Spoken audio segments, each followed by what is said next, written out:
આજે બનાવીશ હું બચેલા ઇડલીના બેટરમાંથી નવો નાસ્તો. તો કઈ રીતે બનાવો તે હું તમારી જોડે શેર કરીશ. આપણે આ ઇડલીનું બેટર બચેલું છે, તો આપણે એમાં થોડું ઘટ થઈ ગયું છે ને, તો થોડું આપણે પાણી નાખીશું. થોડું આપણે પાણી નાખી દીધું છે. હવે આપણે ગેસ ચાલુ કરીશું અને પાણી ગરમ થવા મૂકીશું. એક બાઉલમાં મેં પાણી લીધું છે અને આ ગેસ ચાલુ કરી અને આ બાઉલમાં મેં પાણી મૂકી દીધું છે. તો પાણી ગરમ થાય ત્યાં સુધીમાં આપણે આ બેટર તૈયાર કરી દઈએ. તો એમાં આપણે સ્વાદ મુજબ મીઠું નાખીશું. તમે આમાં મરી અથવા લાલ મરચું કે ગમે તે નાખવું હોય તો નાખી શકો છો. હવે આપણે જ્યારે ઇડલી મૂકીશું ત્યારે આપણે 1 સ્પૂન જેટલા સોડા નાખીશું. તો આપણે આ રીતે પાણી મૂકી દીધું છે બાઉલમાં. પાણી ગરમ થાય છે ત્યાં સુધીમાં આપણે એક પ્લેટ લીધી છે ને, એમાં આપણે ગ્રીસ કરી લઈશું પ્લેટને. આપણે પાણી ગરમ થઈ જવા આવ્યું છે. થોડું આપણે પાણી લઈ લઈશું અને એક આપણે કાઠું મૂકી દઈશું. તમે કોઈ બી સ્ટેન્ડ મૂકી શકો. તો હવે આપણે આ બેટર છે ને, એમાં સ્પીન્સ જેટલો સોડા નાખીશું. આટલા જ નાખવાના છે. આપણે બહુ ફૂલાવવાની નથી આપણે ઇડલી. અને થોડું આપણે એમાં તેલ નાખીશું અને સોડા એક્ટિવેટ થાય માટે આપણે આ ગરમ પાણી જરીક નાખીશું. પછી આપણે ફીણી લઈશું એટલું. આ રીતે હાથથી ફીણવું હોય તો હાથથી પણ ફીણી શકો છો. આ રીતે ફીણી લઈશું. 1 મિનિટ જેટલું આપણે ફીણવાનું. હવે આપણે આ પ્લેટ જે ગ્રીસ કરી છે ને, એ આપણે કડાઈમાં મૂકી દઈશું. હવે આ બેટર આપણે ગ્રીસ કરેલી થાળી અથવા તો ડીશમાં નાખી દઈશું.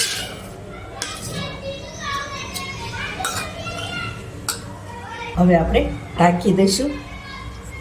7 થી 8 મિનિટ સુધી આપણે ચડવા દઈશું. હવે આપણે ચણાનો લોટ લીધો છે, તેમાં સ્વાદ મુજબ આપણે મીઠું નાખીશું. તમે અજમો મરી નાખવા હોય તો નાખી શકો.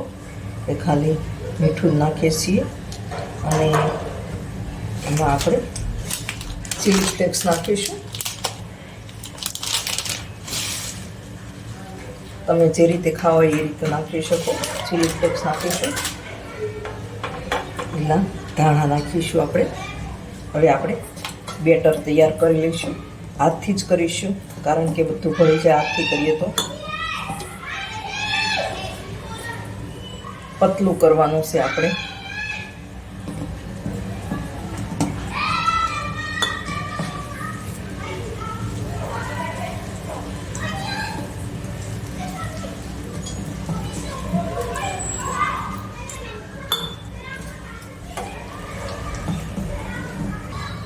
આપણે હવે આ રીતનું બેટર તૈયાર કરી દીધું છે.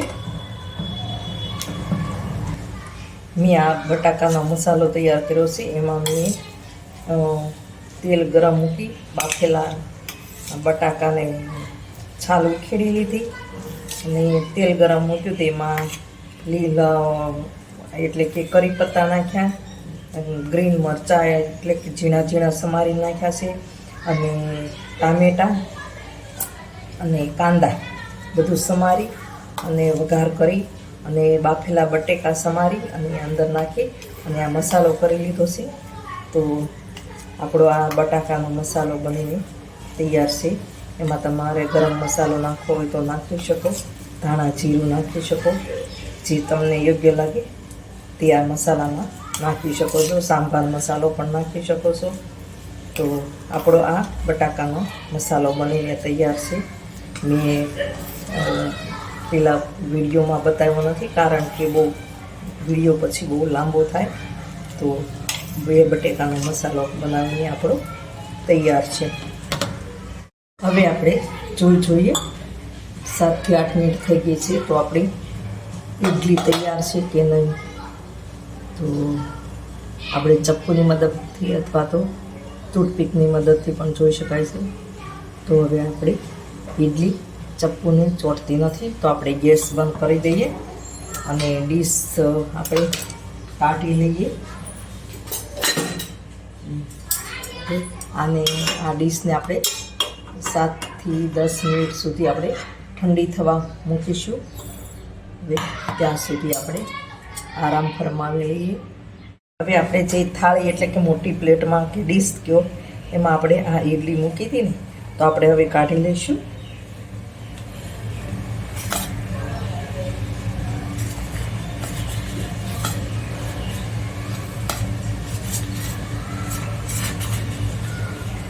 હવે આપણે આખી જ કાઢવાની છે.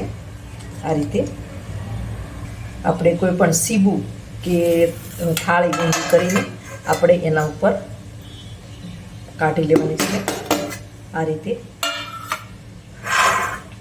હવે આપણે એને આ રીતે વચ્ચેથી કટ કરી લેવાની છે. થોડી ગરમ છે એટલે થોડી વાર લાગશે. થોડી વાર આપણે ઠંડી થવા દઈએ. હવે ઠંડી થઈ ગઈ છે, તો આપણે ધીમે ધીમે આપણે અંદરથી કાપો મારીને આપણે કાઢી લઈએ. આ રીતે આના 2 ભાગ કરવાના છે.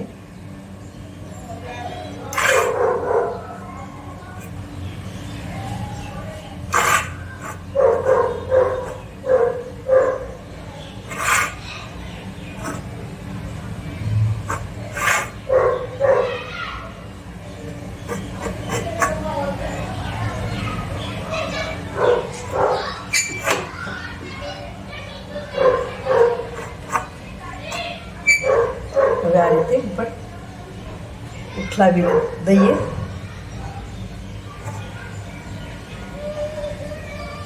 તમે જોઈ શકો છો મસ્ત થઈ ગઈ છે. તો હવે આને આપણે કાપા પાડી લઈશું. તમારે જે રીતે પાડવા હોય, સ્ક્વેર ફૂટમાં પાડવા હોય તો પણ પાડી શકો છો, અને ત્રાસમાં પાડવા હોય તો પણ પાડી શકો છો. આપણે આ રીતે એક ભાગ આપણે લઈ લઈશું. હવે જે આપણે બટેકાનો મસાલો હતો ને એ વચ્ચે ભરી દઈશું.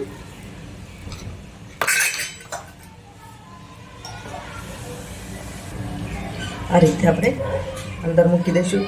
તમે ગ્રીન ચટણી અથવા તો લસણની ચટણી પણ લગાવી શકો છો. હવે આપણો મસાલો લગાવીને તૈયાર થઈ ગયો છે. તો બીજો ભાગ આપણે ઉપર ઢાંકી દઈશું. આ રીતે આપણે દબાવી દઈશું.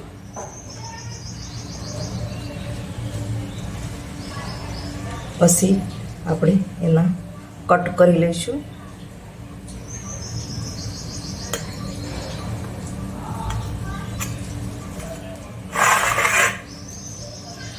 તમારે જેટલા કટ કરવા હોય ને એ પ્રમાણે કરી શકો છો. 4 કરો, 8 કરો, 6 કરો. તો આપણે 8 કરીશું.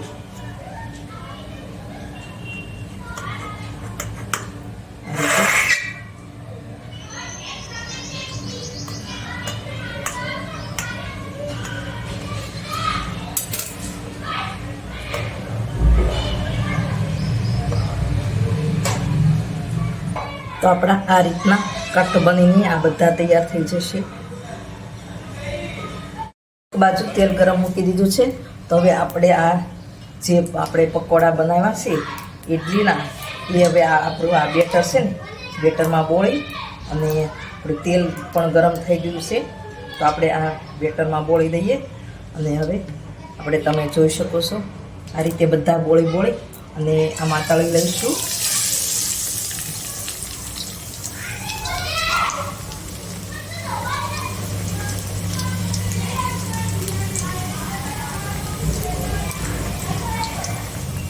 આપણે તમારે ઓછું તેલ મૂક્યું તો એક મૂકવાનું, નહીં ત્યારે 2 મૂકો, 3 મૂકો. જાજુ તેલ હોય તો 2-3 મૂકી શકો તમે.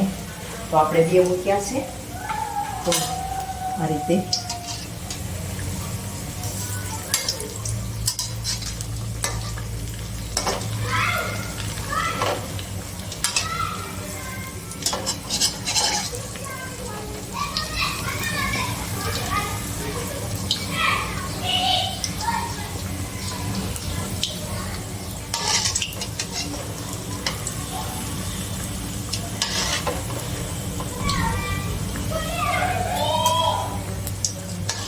આપણે પલટાવી દઈશું પાછા.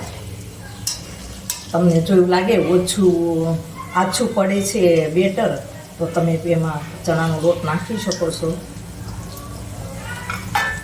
અમે તો આ રીતે જ કરીએ છીએ.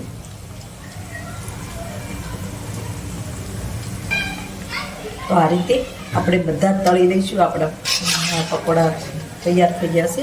તો આવી રીતે આપણે બધા જ તળી લઈશું. હવે આપણા બધા જ પકોડા તળાઈને તૈયાર થઈ ગયા છે. તો કાઢી લઈએ. આપણા બચેલા ઇડલીના બેટરમાંથી નવો નાસ્તો બનીને તૈયાર છે. એટલે કે આપણે ઇડલી પકોડા બનાવ્યા છે. તો મારી રેસીપી ગમે તો લાઈક કરજો, શેર કરજો, ચેનલને સબસ્ક્રાઈબ કરજો, બેલ આઇકોન દબાવવાનું ભૂલતા નહીં. કમેન્ટમાં લખજો મારી રેસીપી કેવી લાગી.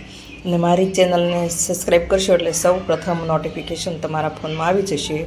તો સૌ પ્રથમ મારો વિડીયો અને આવી અવનવી રેસીપી જોવા તમને મળશે. તમે બચેલા બેટરમાંથી શું બનાવો છો, કઈ રીતે નાસ્તો બનાવો છો તે કમેન્ટમાં જરૂર ને જરૂર લખજો.